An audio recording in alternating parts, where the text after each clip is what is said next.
नीचे पूरा गिर जाओ, सांस लो छोड़।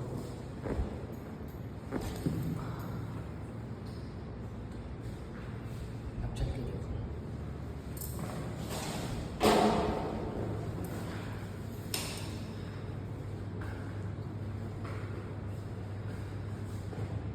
हल्का सा इधर महसूस हो है, हल्का रिलीफ लग रहा है इसमें?